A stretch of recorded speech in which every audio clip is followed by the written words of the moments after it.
On raconte que Gengis Khan voulait raser toutes les villes, anéantir l'agriculture sédentaire et fonder sur tout l'univers un empire d'herbes et de chevaux, un espace ouvert sans obstacle à la migration des nomades. De ces régions sont venues les cavaleries successives des invasions de la steppe, les Huns, les Mongols. Aujourd'hui, la commune populaire Van Est, district d'Ili, au nord-ouest du Xinjiang, région autonome de la République populaire de Chine.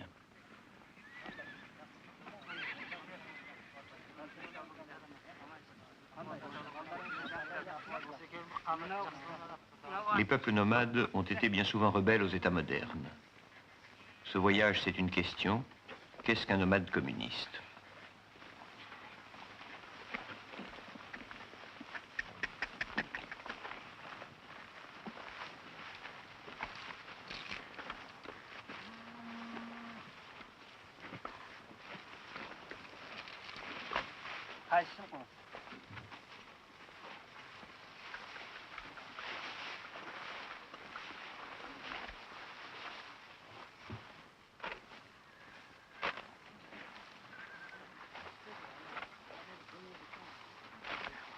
Il y a 10 000 personnes dans la commune et 9 nationalités différentes.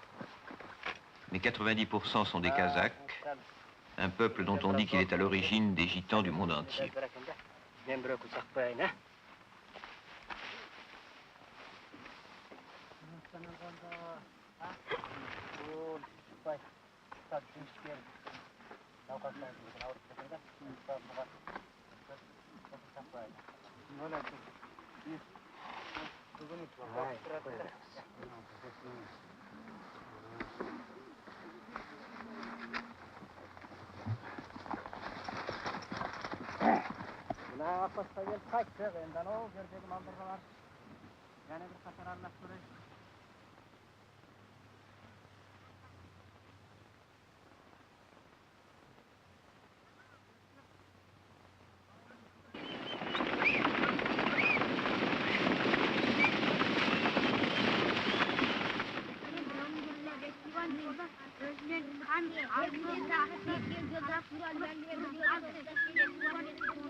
Un coin de prairie peut devenir une école comme une autre, une école où la classe, comme partout dans le monde, commence par l'appel des noms.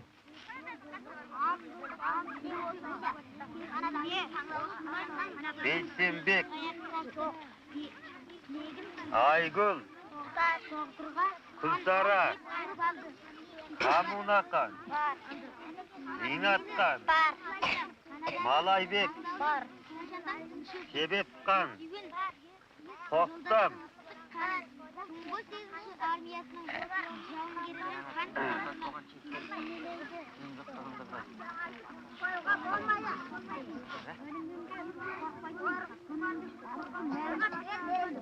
Kom, meyin, önüm, ömür, mal, öl, kom, min, mana, ömür, mal. Toutes les minorités nationales de Chine, et il y en a 54, apprennent à lire et à écrire dans leur langue. Mal.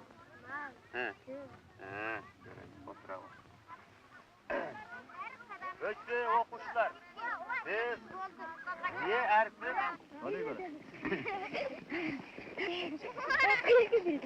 Au bout du monde, on joue à la chandelle Il y a chez les enfants une internationale des jeux.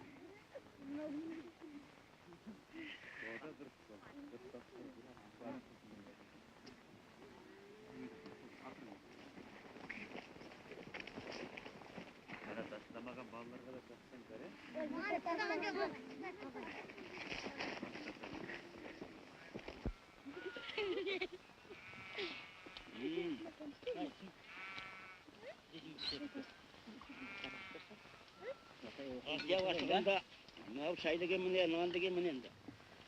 İşkenimiz aldı. İşten artta degen olsa koy. Ha. Manap, Je m'appelle Manaf. J'ai 66 ans cette année. Buna bizden bay bir şey. Voici ma femme. 56 yaşka geldi. Elle a 56 ans. Buna bizden bala Cayrbek. Voici mon fils, Tsebek. Il a 30 ans. Ana bizim kelin bala Voici ma belle-fille, Oskan. Elle a 20 ans. Celle-ci est ma petite-fille, enfant de mon fils aîné. Elle s'appelle Kumusai. Celui-ci est mon fils cadet, Mularkan.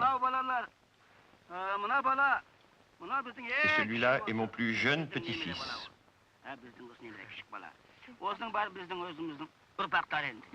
Ces enfants sont tous nos descendants. N'est-ce pas, mes enfants?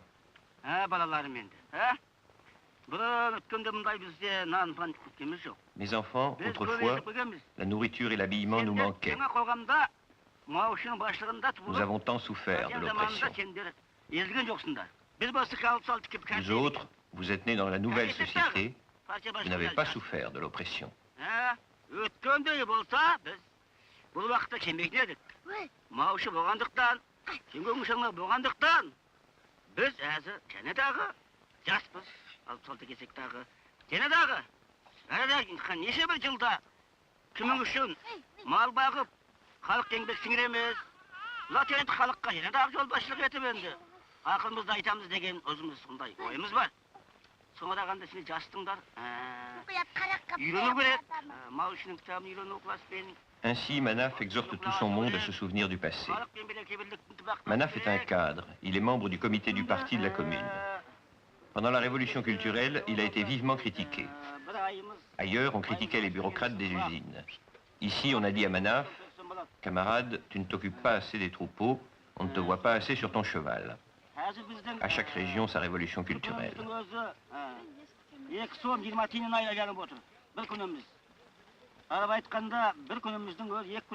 Manaf parle des revenus de la famille.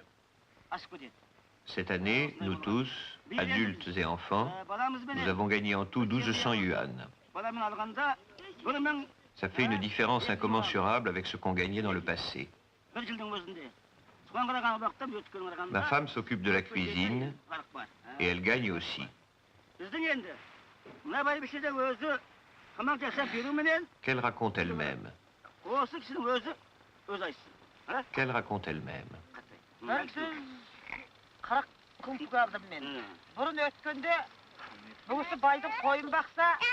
Auparavant, mon mari gardait les moutons pour le Seigneur. Et moi, je ramassais de quoi faire du feu et je portais de l'eau. Avec tout cela, nous ne gagnions qu'un peu de farine de millet. Si je trayais les juments, je n'obtenais qu'un ou deux bols de lait. Je ne portais que des vêtements usés. Nous pouvions à peine apaiser notre faim. Aujourd'hui, la table est bien garnie. Il y a du thé noir et des galettes de froment. Je porte des vêtements et des robes de soie et de velours côtelé. Il n'y a rien à redire sur notre vie.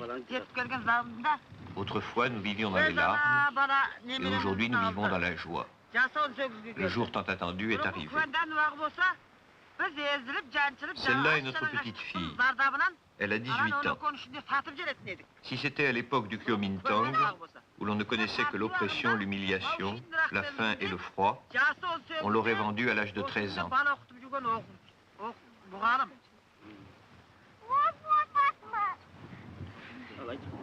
Өткен күні қоғамда біздің киген киіміміз міне осындай киім кигенбіз. Өткен қоғамымыз езген, Voilà nos vêtements dans l'ancienne société. Et encore, même ces vieilles loques, le Seigneur nous les refusait souvent. On souffrait, on ne mangeait pas à sa faim. On n'avait pas de quoi se protéger du froid. Camarades, regardez comme l'oppression était cruelle. Regardez comme nous avons souffert. Et regardez comme notre vie est maintenant heureuse sous la direction du président Mao. Regardez comme nos vêtements sont beaux. N'est-ce pas le résultat de la direction du président Mao?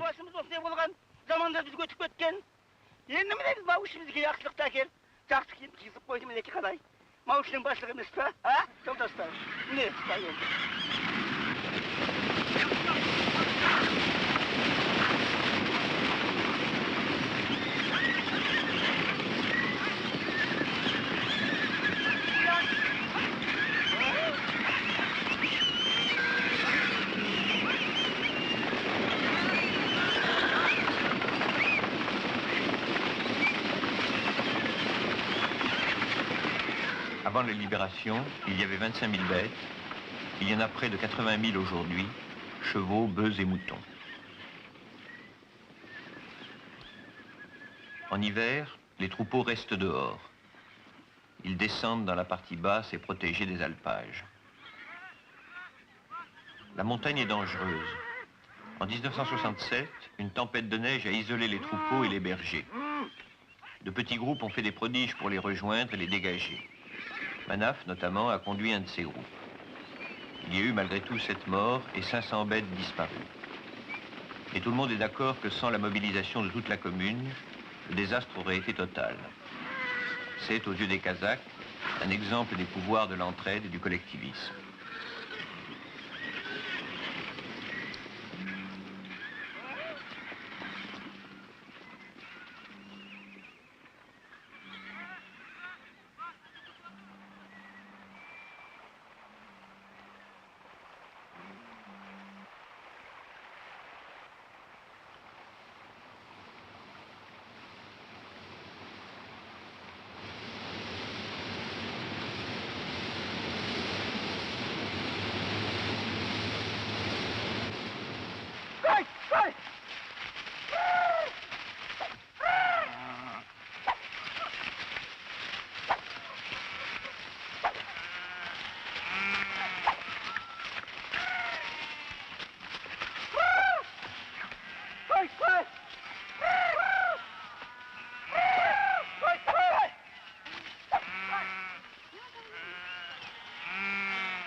Өзім бір бақташы, бұның мал бағу жағынан шықтым. Ce berger a été élu député de la région. Il y a en Chine des assemblées populaires à tous les échelons, de la commune au pays tout entier, en passant par le district et la province. On veille à ce que les minorités nationales soient toutes représentées à l'Assemblée nationale, même si elles sont très peu nombreuses. L'élu de la région insiste sur le fait que les députés à l'Assemblée nationale ne touchent aucun salaire spécial. Tous ont un métier et ils ne sont que des serviteurs des paysans pauvres et moyens pauvres.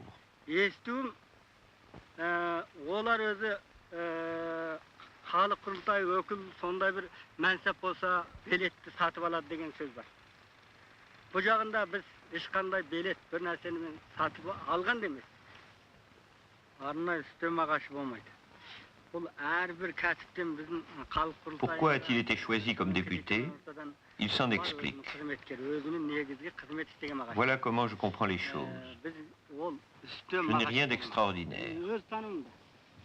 J'ai dit aux masses de suivre la voie socialiste, de prêter attention à l'éducation de classe, de ne jamais oublier comment, dans le passé, les propriétaires fonciers nous opprimaient.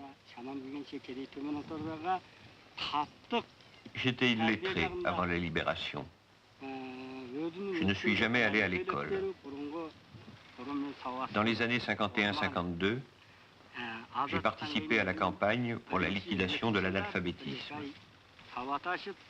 J'ai appris à lire les œuvres du président Mao. Pendant la grande révolution culturelle prolétarienne, nous avons remporté beaucoup de succès, mais il y a eu aussi des insuffisances. Les masses nous ont fait des critiques et nous ont beaucoup instruits.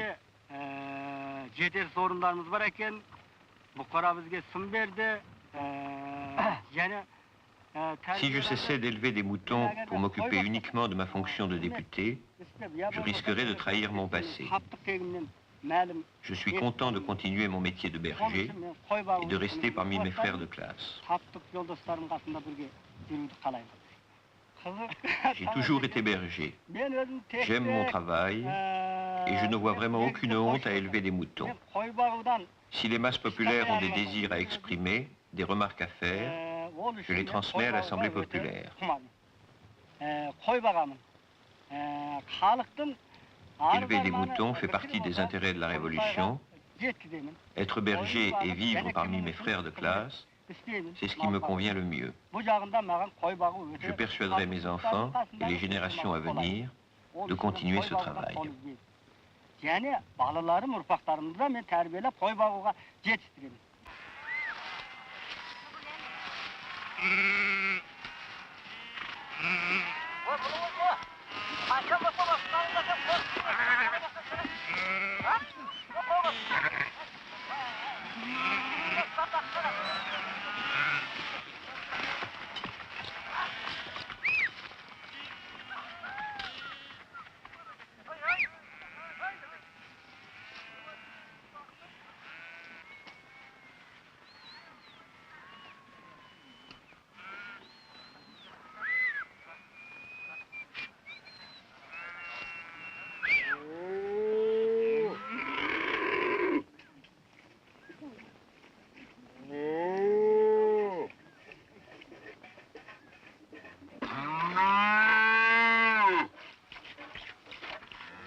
La plus grande partie des troupeaux est propriété collective, soit des brigades, soit de la commune populaire. Mais les bergers gardent quelques bêtes. La mécanisation est encore peu avancée. Quand nous étions là-bas, la commune possédait 13 tracteurs, 6 moissonneuses et un camion.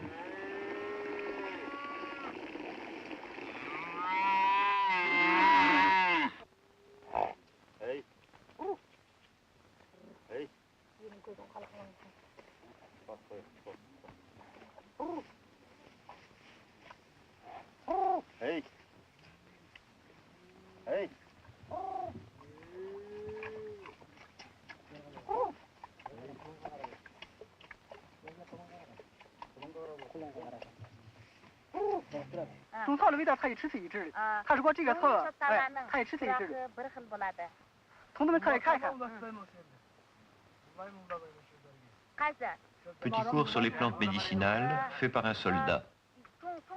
Il parle chinois et voici l'interprète. La recherche des plantes médicinales est une grande spécialité de l'endroit. On en exporte 7 tonnes par an. En 1965, il y a eu une grande campagne pour la recherche des plantes médicinales rares. C'est avec le revenu de leur vente que la commune a pu acheter 4 tracteurs. Le soldat explique comment distinguer les plantes.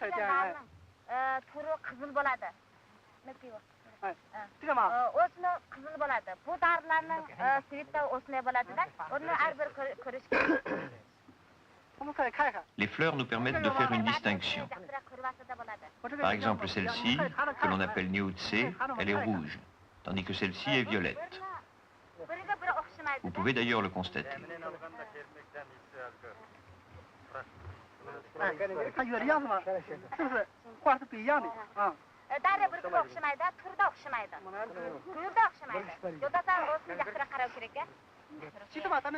Voyons maintenant celles-ci. Elles n'ont rien de commun. Vous pouvez vous les passer. Les fleurs ne sont pas les mêmes.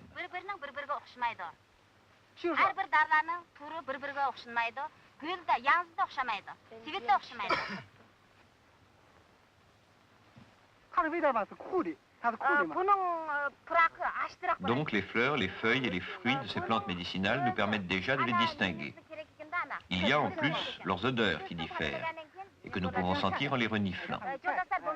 Voici 2 plantes médicinales, vous pouvez les renifler. Cette plante-ci, que nous appelons Tutawang, elle a un goût amer. Léchez-la pour vous en rendre compte. C'est amer, n'est-ce pas? En les léchant, vous pourrez vous apercevoir qu'il y en a qui sont sucrés et d'autres qui sont amers.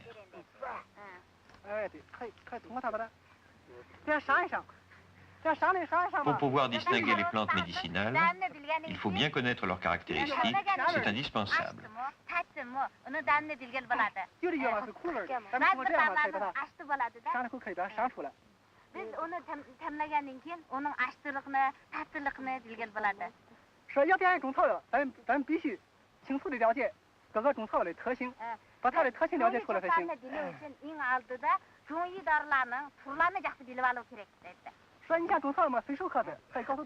Nous nous trouvons à proximité des grandes steppes, ce qui veut dire que nous pouvons en trouver partout.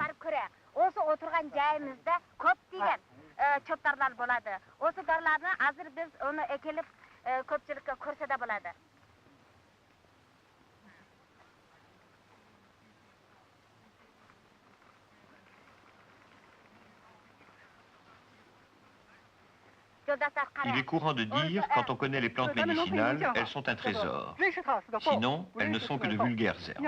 Voyez, en un rien de temps, j'en ai cueilli toute une poignée.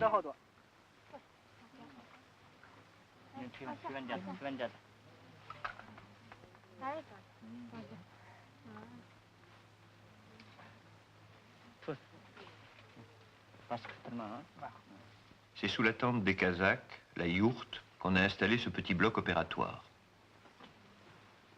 Après la médecine traditionnelle des plantes, la médecine moderne. À vrai dire, elles sont ici combinées. L'opération se fait sans anesthésie chimique, mais avec l'aide de l'acupuncture, qui atténue la douleur tout en laissant le malade conscient.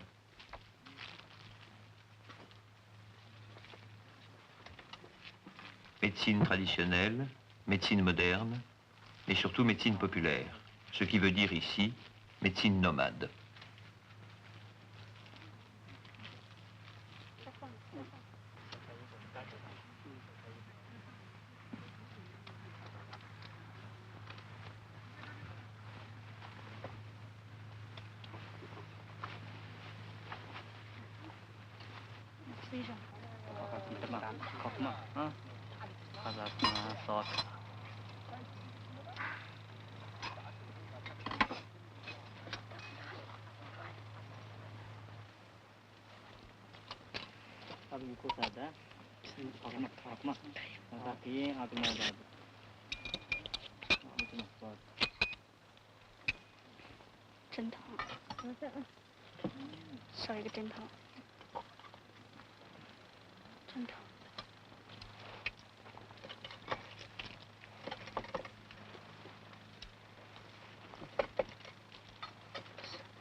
L'armée populaire joue un rôle important en ce qui concerne la médecine.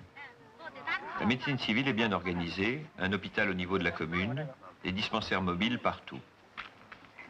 Mais c'est l'armée qui forme le personnel des dispensaires, les médecins aux pieds nus, qui sont des travailleurs dotés d'une formation médicale de base. Cette équipe médicale a été envoyée par l'hôpital militaire de la région.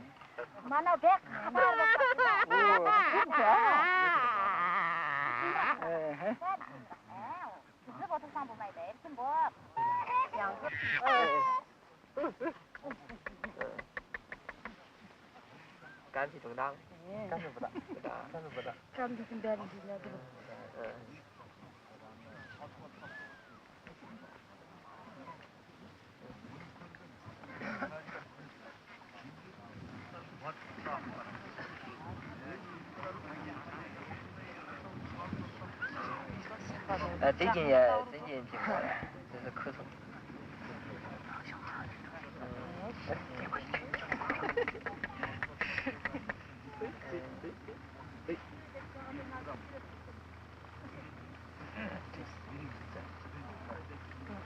这个最近小孩怎么样？家很和阿华能康的。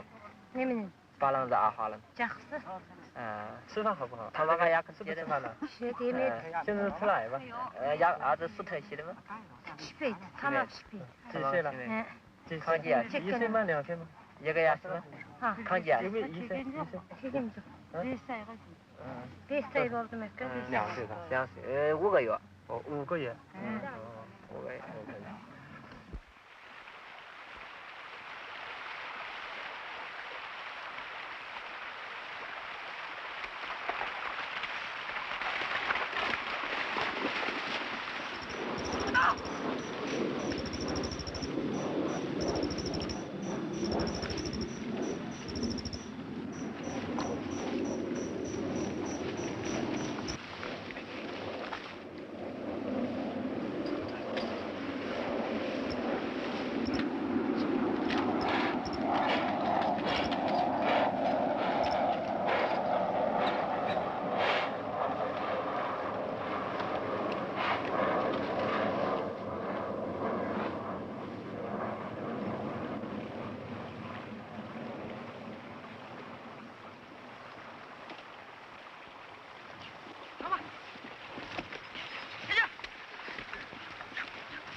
L'entraînement de la milice a, au Xinjiang, une signification politique particulièrement précise.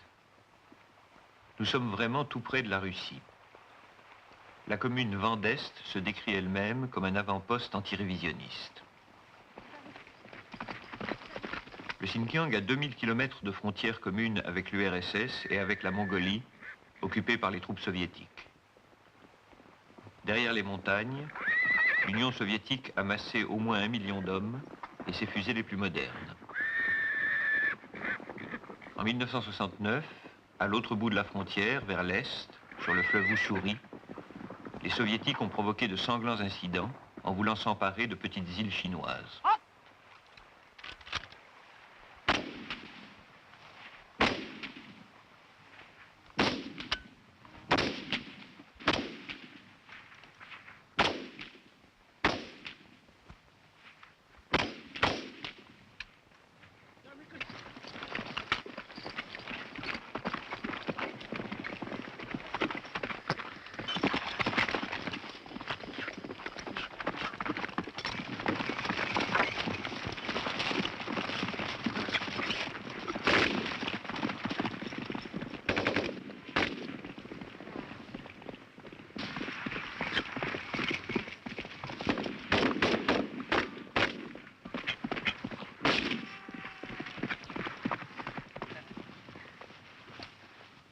La pression de l'URSS sur le Xinjiang est très forte.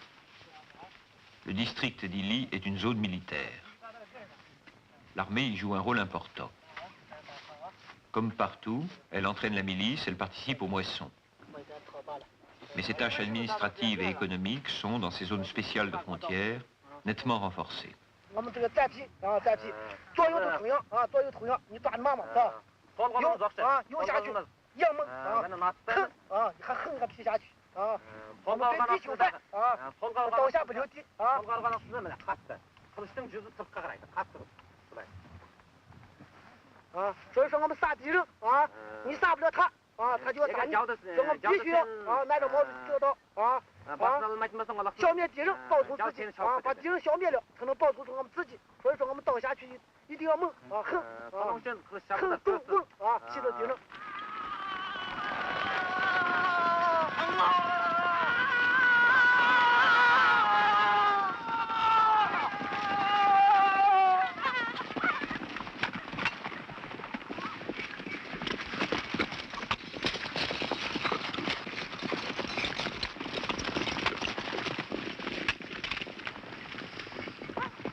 Outre l'orge et le millet, production traditionnelle, on a expérimenté de nouvelles cultures.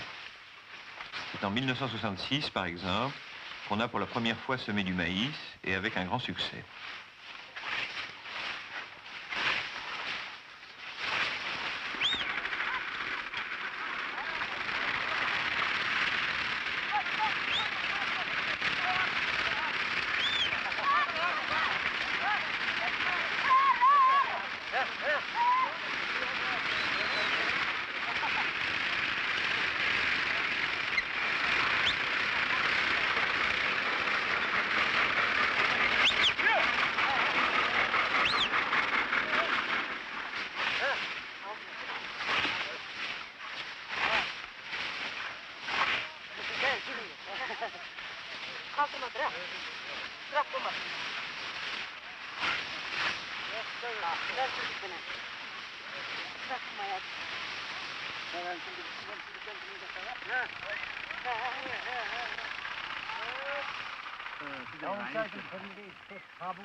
En Chine, pas de réunion sans gobelet de thé.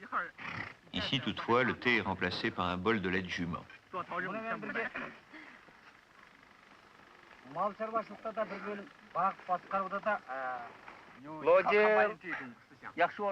C'est la réunion du comité du parti, organe de direction collective de toute la commune, c'est-à-dire de 10 000 personnes.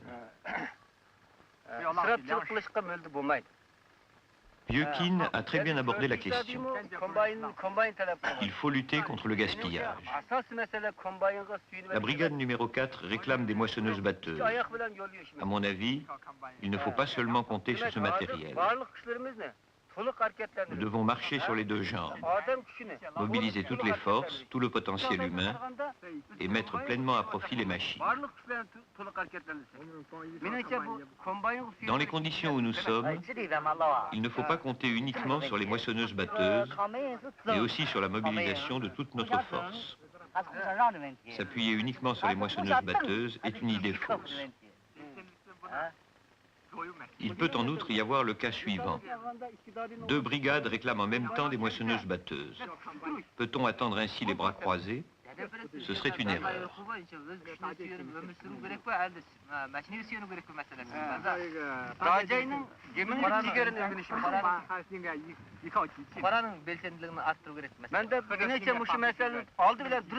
Cet homme est un Ouïghour. Il parle ouïghour. Cette femme est kazakh, elle parle kazakh. La réunion a lieu en 3 langues, kazakh, ouïghour et chinois, avec une double traduction pour chaque intervention.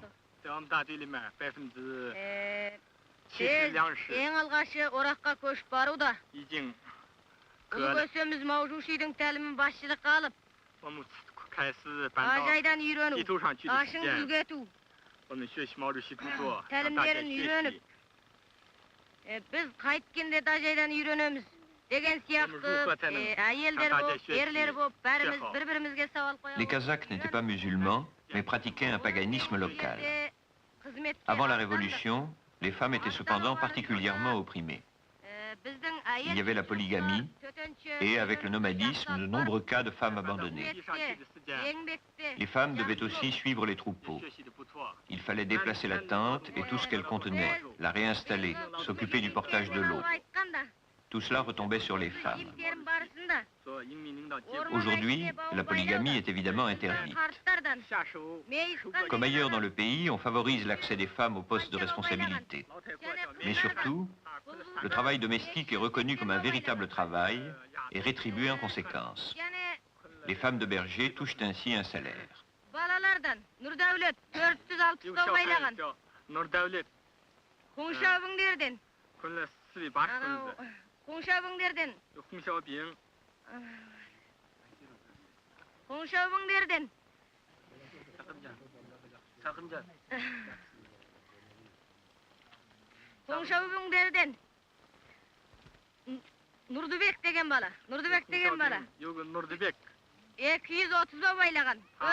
Le comité discute justement du rôle des femmes dans la moisson.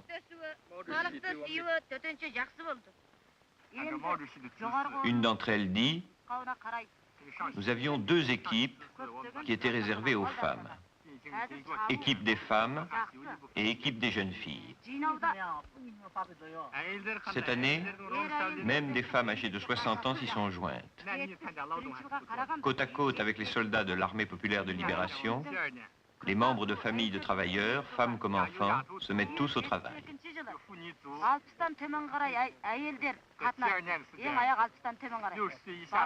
Remarquons que cette femme a parlé d'équipes composées uniquement de femmes. C'est la méthode adoptée partout en Chine pour combattre les anciennes idées patriarcales et libérer l'initiative des femmes.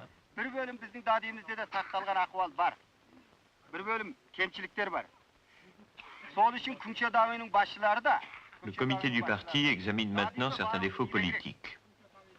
Cet homme dit, il est assez rare que les responsables de la commune viennent dans notre brigade. Ils n'ont guère de lien qu'avec les cadres de la brigade. J'espère que les dirigeants de la commune viendront plus souvent chez nous pour diriger de plus près notre travail en prévision des grands froids.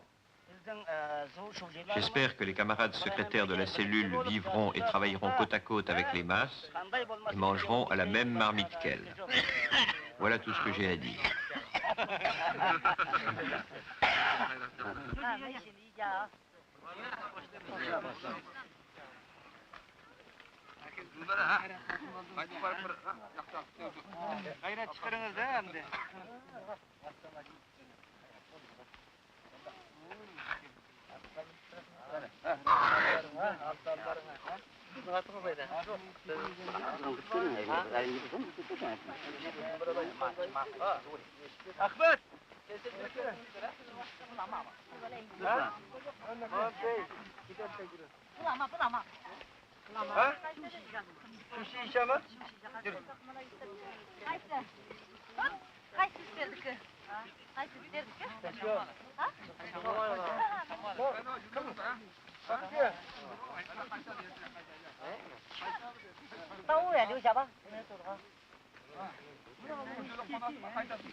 Une fois par an, avant la Révolution, venait le jour de la revanche des femmes.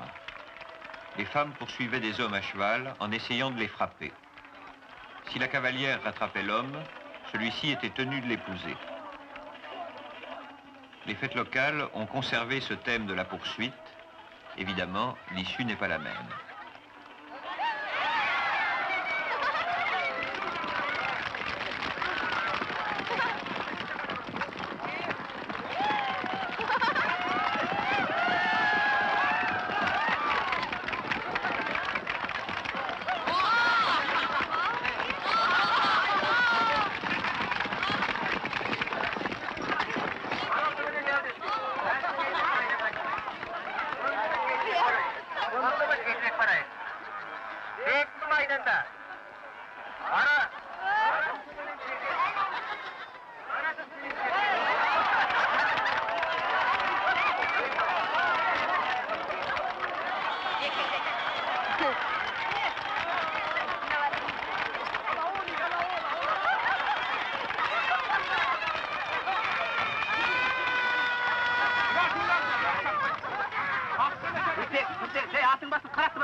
Cette course est réservée aux enfants de 12 ans.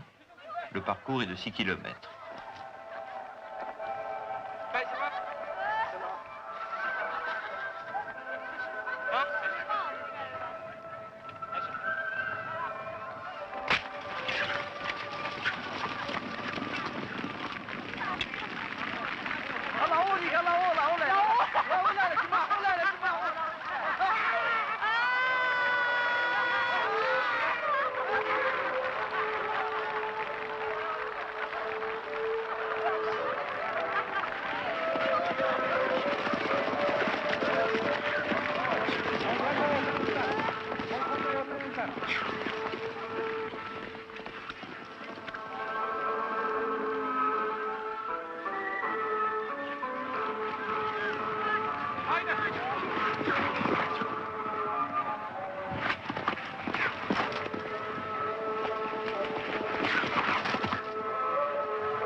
老欧，你看老欧，老欧来了，老欧来了，行吗？